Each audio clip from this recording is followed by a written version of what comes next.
Thanks for checking out Clubhouse Chronicles presented by Venture House. All images you see have been selected by the members. Enjoy the show. Okay, I hope you don't mind. I'm recording right now. Okay. So, first of all, this is an interview of our wonderful Venture House member, Michele Weich, who has been a member for half her life. So, Michele, I'd like you to tell the Zoom interview all about you and how you found out about Venture House and the your start at Venture House on the second floor of Hawaii and the moving and all these wonderful things, because this is a great tribute to you as well as Venture House and the success of the past 30 years. Okay. I first found out about Venture House in April of 1990 from my therapist. And she said there is a clubhouse named Venture House. And I asked her about it. I said, do they have employment, housing? She said she didn't know. She didn't know much about it. So I was living in supportive living at the time.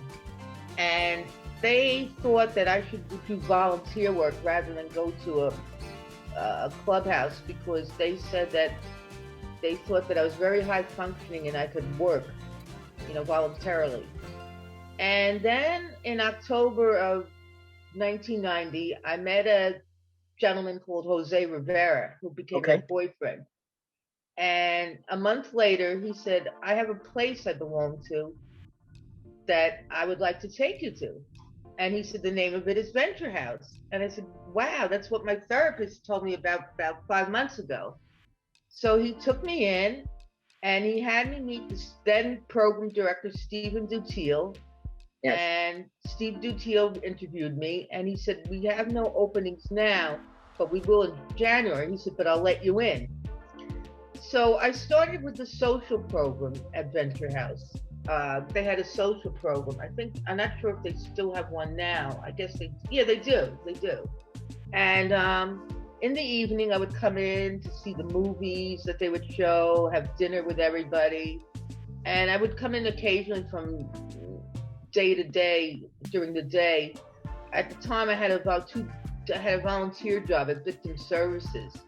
And I couldn't go in during the day most times because I worked for Victim Services from like 9 to 1 or sometimes 9 to 5.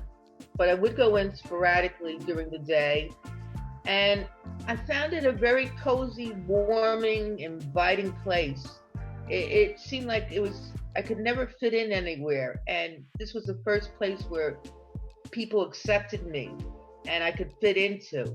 And I said, hey, I really like this place. And at the time, we were in the Y on the second floor on Parsons Boulevard. And the average number of members a day were about 16 members. That was a packed day. And, it was many less members than there are now. Yes. And, geez, I don't know what I want to say next. They didn't even have a housing program back then. The housing program began in 1991, I think of January or February. Yes. And they just had an employment program, the transitional employment, the TEP, is it called? I think it might be. Transitional employment, TEP. Okay. And I didn't go on a TEP right away. I got acclimated to the clubhouse and I was working a volunteer job. But in 1992, I said, hey, I really like this place. I don't want to work volunteer anymore. I want to come to Venture House daily, all day. And I would stay there from 8:30 in the morning to 8 at night. I would attend all day, doing all sorts of volunteer work. I was very active at the time. I wrote for the newsletter, The Venture Voice, which came out weekly then. Yes. And I worked, I stayed all day and I volunteered and then they had the employment unit, what was the CID unit was the clerical unit. Yes. And they had the employment unit, the clerical unit, and the kitchen unit. I Yes. didn't work much in the kitchen because I wasn't much interested at the time in working and cooking for the house. I thought it would be too overwhelming to cook for so many people. But I did work first. I worked when I came there in the clerical unit, and I loved it. There was a director named Deirdre Ballard who was the head of the clerical unit, and she retired a few years ago. She had been in the new building. I don't know if you knew her. I don't know how long you've been a member. I've only been a member this year, only in 20. Oh, okay. So you didn't know her. Know. She retired about 5-6 years ago. Yes. She came to the new building. But anyway, going back to my earlier experiences at Venture House, it was just exciting. It was exciting to be a part of a clubhouse where members, didn't judge you because the way you looked or the way you walked or the way you talked. And everyone was so accepting and inviting. The members were just so loving and caring, and I made a lot of friends, and this is how I drew out of myself. I was sort of a loner and didn't have many friends at the time other than my roommates in supportive living.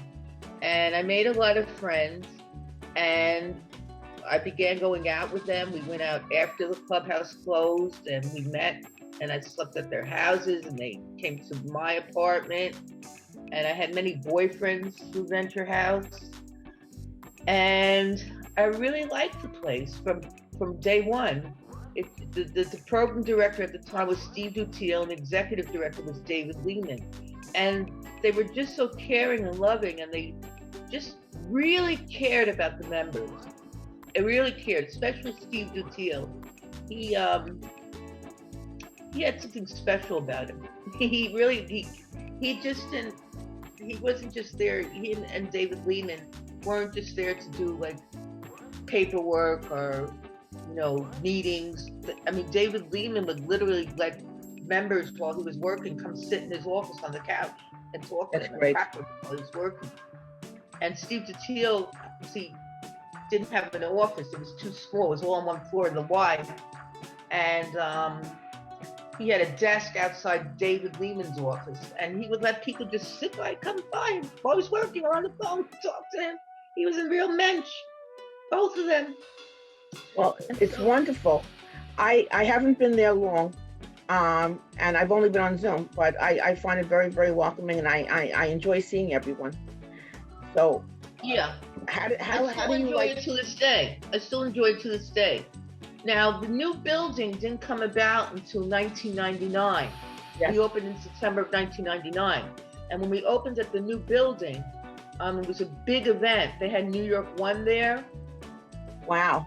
From that time Warner come in and film and talk and interview members. I didn't get interviewed, but other members were, and it was a big event. It was a big opening, a big housing opening. The fact that we now had our own building, because we used to have to share a floor with other people in the Y, and sometimes some people in the Y weren't so accepting of the members, when the members would come in and have to be buzzed in.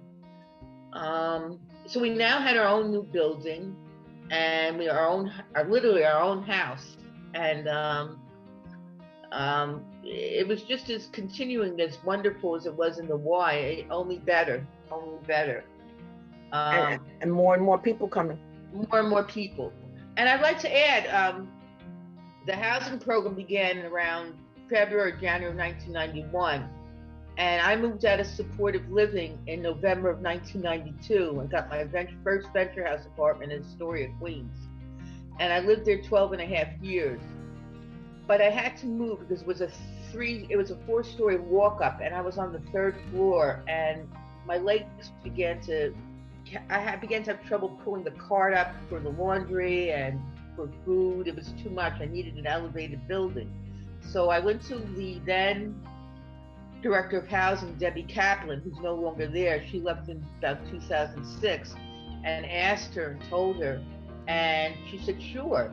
And so she said, where would you like to live? I said, I'd love to live in Jamaica because it's near Venture House. And at that time, my clinic was across the street from Venture House, yes.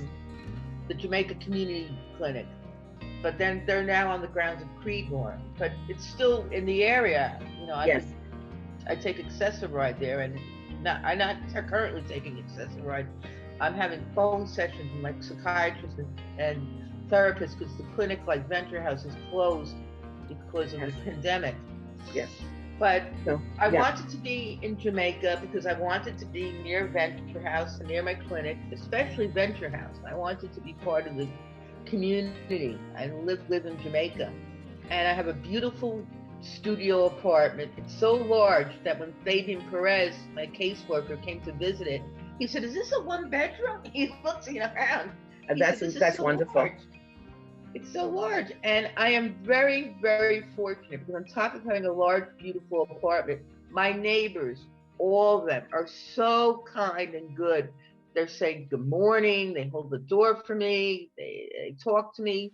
Some of them, talk to me personally. I have one neighbor who I have her phone number. She said, "Call me if you have an emergency." And I've never had a building in all my years, lived in an apartment building where there's such lovely neighbors.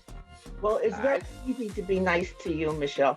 You were one of the first people, very warm and welcoming to me in Venture House, and you emanate that type of real love and enthusiasm and warmth that you talk about in Venture House. You have it, and so it's very easy for people to gravitate to you and to be nice to you. Oh, thank you, Judy. Thank you. That's so kind of you.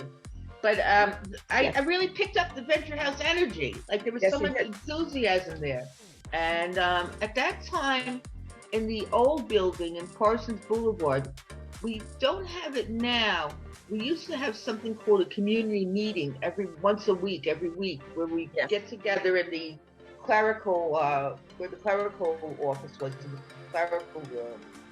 And we would just talk about the week's events, and how we were feeling about things that were going on, and the program director would inform us about certain issues about Medicaid and issues in the clubhouse.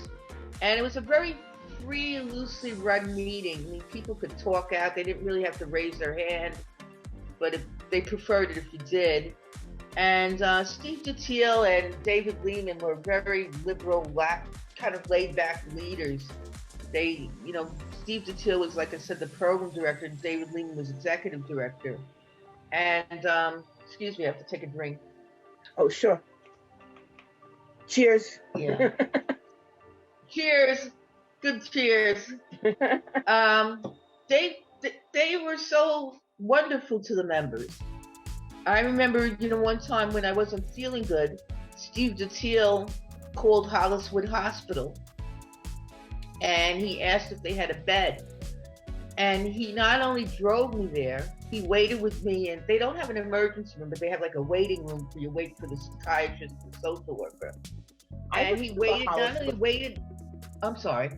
No, I remember Holliswood Hospital. It was a great hospital. I'm sorry that they closed. Oh, they closed? Yeah. You will. I'm sorry. It was such a great hospital. A lot of hospitals in Queens have closed, and it's very, very sad. It's troubling because it's good to have places to go. Yeah. Well, Steve Dutiel anyway took me to Holliswood Hospital. This was in around November of 1997. He not only drove me there, he took me into the waiting area where they wait for the psychiatrist to come in to interview, and the social worker. He was even like supporting me when I first saw the psychiatrist come in. Yeah, he looked scary to me. I don't know. He kind of looked like Dracula. And I wasn't hallucinating or anything like that, but I told Steve that, and he says, "I know, he looks kind of. Yeah, it can be very intimidating." Okay, so as I was saying... Yes. Oh. Go ahead. As I was saying, Steve Dutiel gave me a bunch of quarters, and I was so surprised. Not surprised because he wouldn't give it to me, but I said, my God, he took me here, he waited with me, and now he's giving me quarters for phone calls. And he said, I'll be in touch with you, and, good luck, and I hope you feel better. And I was in the hospital for 3 weeks then, and I contacted Steve, and we spoke over the phone. He didn't leave me abandoned. And then I got out. I just wanted to use him as an example of how kind and generous he was. I got my first transitional employment placement from Venture House in November of 1992, around the same time I got my Venture House apartment in Astoria. My first TEP was at I can't remember the name of the company, but it was in someone's apartment. And I did clerical work with another fellow member named Wanda Jacobs. She's no longer in New York, she's in Florida now. And we did clerical work together, and Lori Epstein, who was a worker there at the time, said this placement would determine how you did, who would get picked for the 6-month period. And unfortunately, I didn't get picked. Wanda got picked because she worked a little faster than me. I was just new to this. And I have a work history prior to Venture House, but I hadn't been working for a while, and so I guess I was a little slowed up. And I also got my apartment in Astoria. The apartment program, like I said, began in around January, February of 1991. I got my apartment in November of 1992 in Astoria. It was a lovely 4-story walk up. I was young then. I was 32. I could walk stairs. I could do everything. I could lift weights. Literally, I did. I'll tell you why. Once I went with a fellow member to the Weich. He asked me if I wanted to go to the gym. And he was lifting weights. This was back in 1992 also, or very early on. And he said, here, take this bar and lift it. It was one of those real long bars, and I did lift it a little bit. And he said, that was very brave of you and courageous if you tried. And I always found the members so engaging and so warm and lovely and friendly. And this is where I didn't have such great social skills with people before I came to Venture House. I was very introverted and frightened of people and afraid to reach out because I thought if they found that I was mentally ill, they would reject me. And I had a fellow member who I became close with, Aileen Pendergast. She was like my best friend. And I told her about how I was, and I said, but I love Venture House. I've made friends here. I've learned to socialize. So she said, you finally found a place you could fit in. And I think she hit the nail on the head. Absolutely. I think she hit the nail on the head. Venture House is just such a perfect fit for me because I learned to socialize. I learned not to be frightened of people, not to be frightened of the world, and to reach out more and to socialize and make friends. And at the beginning at Venture House, I was always socializing outside not just inside the clubhouse, but we would go to McDonald's, some of us, that was on Jamaica Avenue near the Y, and have a light dinner afterwards. I would go to pizza place on Jamaica Avenue during lunch. One time this guy said, do you want to get out of here for a while? And I said, why not? And he took me to this wonderful pizza place on Jamaica Avenue. I forget the name of it, but it had great pizza. And when we came back to the clubhouse, he said, wasn't that great? I said, it was fantastic. And I said, it was even nicer being with you. So I went there always daily for years, from like 1992 to about 2002. I went there daily. I went like 12 hours a day. I mean, it was my life. It was my life. It was my second family. And at the beginning of Venture House, I wasn't so much in touch with my family. So that's an extra thing that made me lonely. And this became my family. I had friends who would take me out, take me places, and it became my family. And I had a family, and then I got reunited with my sister in 1998. It so happened I was living in Astoria, and she had been living in Astoria already for 9 months, and we bumped into each other on Memorial Day weekend outside of Key Food on 31st Street in Astoria. What had happened was I was coming back from a retreat with a fellow Venture House member. It wasn't a Venture House retreat. It was from a church. Yes. And it was Memorial Day weekend. He said, would you like to come to my house? And it's Memorial Day, and have hot dogs and stuff. And he said, do you want to go shopping in Key Food? And for some reason, I just didn't want to go into Key Food. So he said, all right, I'll go in. And I was standing outside of Key Food, and I saw this woman looking at me, shaking a bottle of Snapple. And she Yes. comes up to me and she said, Michele, it's Leah. I said, oh, Leah, that's my sister. That's wonderful. That's We wonderful. hadn't been in touch in like 9.5 years. Not because we had a fight or anything like that. It's just that my family was a little dysfunctional and she needed a I break know. from the family. I know the feeling. And then she had nothing towards me. She didn't think, I was dysfunctional. She just needed to get away totally. And we started to talk. And I said, oh, Leah, I didn't know what happened to you. And I said, I'm so glad to see you. And she was crying and I was crying. And That's then we beautiful. exchanged,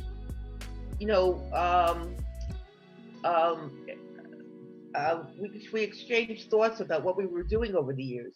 And I said, I was to Japan in November of 1993. I had gone actually to Japan with a fellow Clubhouse member who came up to me one day. He was a Buddhist. His name was Michael Dunitz. And he said, do you want to go to Japan? I said, what are you, crazy? I said, I can't afford that. And he said, yeah, it's a really low price. It's like $900, and you'll stay in a ryokan, which is like what do they call that like a monastery. He said, but the only thing is, he said, in order to go to Japan, you'll have to join the temple for 6 months. So I said, fine, I'd love it. And I thought $900 was a steal. This was in 1993. I said, I'm going to do it because I had the money. And I said, who knows if I'll ever get this opportunity again. That's fantastic. So I did go to Japan. I had a wonderful time. And I said to my sister, I was in Japan. And she said, well, I was in India. It so happens that she had this close friend, Radhika Phillip, who we're both friends with. Because I met Radhika through my sister. And she likes me a lot. And she wanted my number. So she said, I was in India. I said, that's great. We were both, and she was crying. And she said, I feel like I've abandoned you. I felt like I abandoned you. And I was hugging her and kissing her. We were hugging. I said, you didn't abandon me. You just needed to get away. And, from that time on, we've been so close. This is wonderful. Yeah. And my later years at Venture House, like after Steve left in 2002, I remember how heartbroken I was when I found out he was leaving. The program director. I went into his office one day and speaking to him, and I said to him, Steve, I feel like this is such a loss. It feels like someone died. And he had an MSW. He was like a social worker too. Okay. And he was very therapeutic. He said, well, it is like a death when there's a separation like this. And I was almost crying. He saw me almost cry, and he had a sad look or a very passionate look of sympathy on his face. And so from 2002 to 2004, I still went to Venture House, but not as much, because Venture House taught me a lot of social skills. It taught me not to be afraid of people. And I started to engage in different things outside the clubhouse. Right. I started to make more and more friends outside the clubhouse with my family. Mm-hmm. My brother-in-law, Bertram Miller, and my sister, Leah. They had friends who I met, like Radhika. Leah had her friend Radhika who liked me, and I became friends with her. And then at one Thanksgiving, where me, my sister and brother-in-law, and their friends, Ria and Renan, were there, Ria came up to me and she said, would you like to, I said, I like this woman. I want to become her friend. But even then, I said to myself, she's not going to want to be my friend because I'm bipolar and I hate rejection. So I said, I didn't want to reach out to her and ask her. And she came to me and said, would you like my number? I'd like to, be friends with you and exchange numbers. And I said, Ria, I'm so happy. I wanted so bad to be your friend. I'm so happy you asked me this. Yeah, and, Michele, it's true about you. You are delightful. Everyone's happy to be your friend. I am too. Well, I feel the same about you, Judy. You're very delightful also. You're a wonderful person. You really are. You're kind, you're loving, you're giving, you're sharing, you reach out. So when you became more social outside Venture House, but it was still an important part of your life. Yeah, Venture House has always been the central part of my life, with my even with my family and all the friends that I have, even with a big support network. I consider Venture House my second family. Not just because I've been there for so many years. It's just such an engaging, uplifting, spirited, positive place. It's such a positive force in my life. So I understand that David Plotka has been the program director since like I think 10 years or so.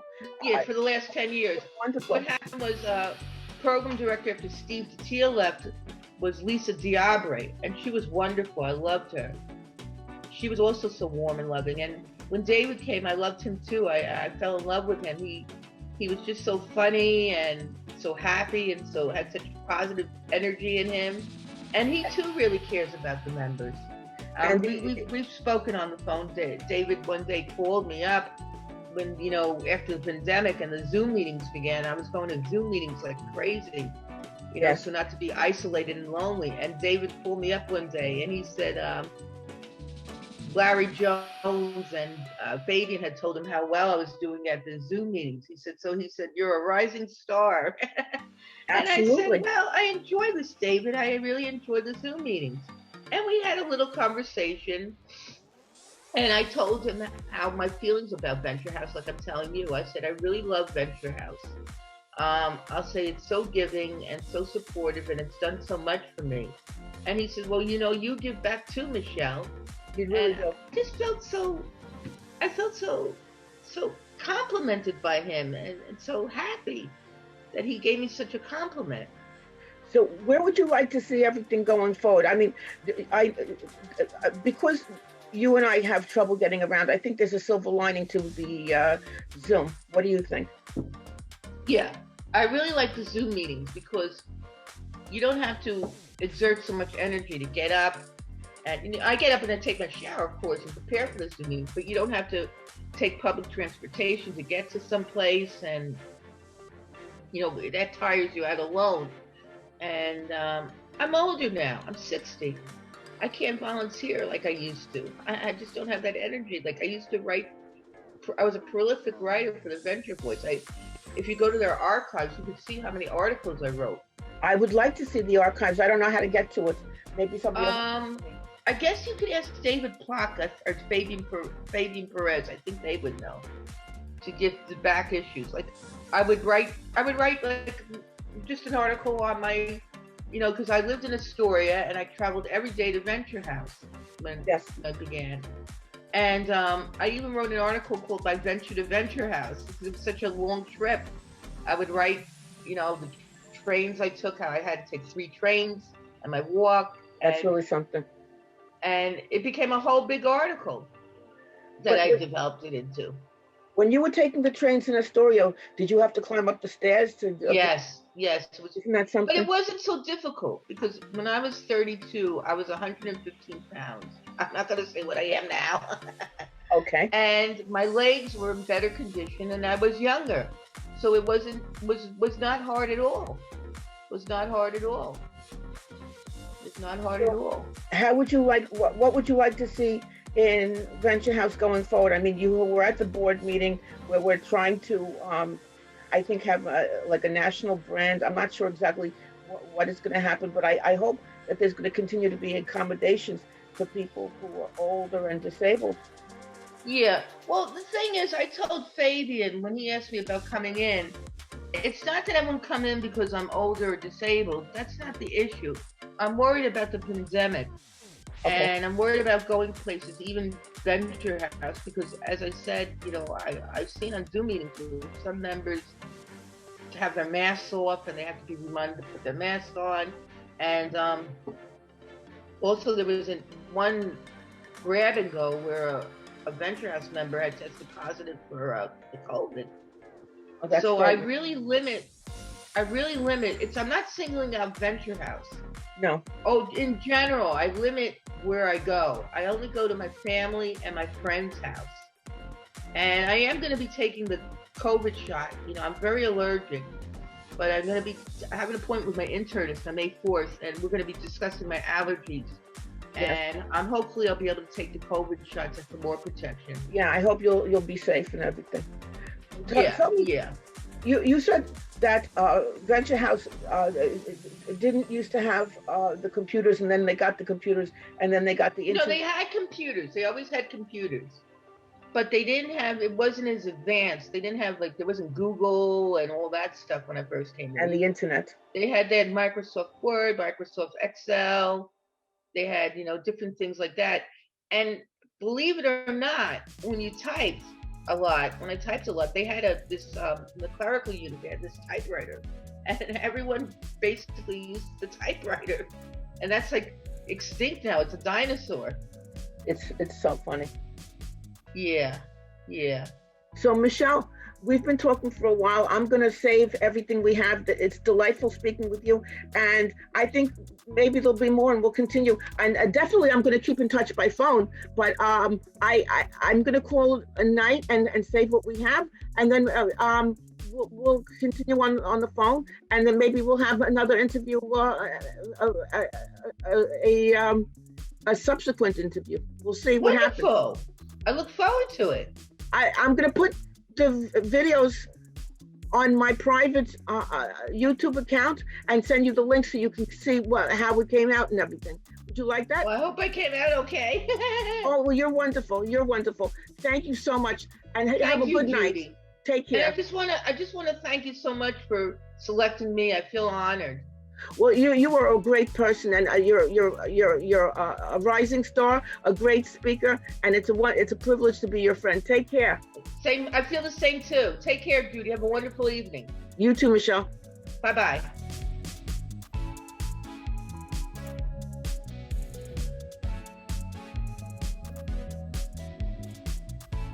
On behalf of the Venture House, we would like to thank all of our funders. For more information on Venture House, you can go to venturehouse.org or call us at 718-658-7201.